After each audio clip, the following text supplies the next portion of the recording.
আসসালামু আলাইকুম বন্ধুরা, নদীর ধারে এই শীতের সকালে শীতের রাত্রে চলে আসলাম আপনাদের মাঝে। দেখেন একেবারে হাঁস কাকে বলে, একদম হাঁস নিয়ে আসলাম। আজকে হাঁসের বারবিকিউ হবে। হ্যাঁ, আপনাদের সবার দাওয়াত, ইনশাল্লাহ চলে আসবেন। এই যে হাঁস, এই যে এখানে হাঁস আছে, দেখেন হাঁসের সাইজ কি, আর মাশাআল্লাহ পাক পাক পাক করতেছে হাঁসে।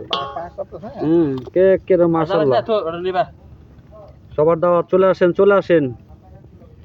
এই শীতে কিন্তু হাঁসের কালাবোনা কিন্তু সেই স্বাদ হবে। সবার দাওয়াত রইল। এখানে আমরা শুরু করে দেবো ইনশাল্লাহ, চলে আসেন সবাই। এই যে আমাদের হাঁস কাটা হচ্ছে, সেই স্বাদ।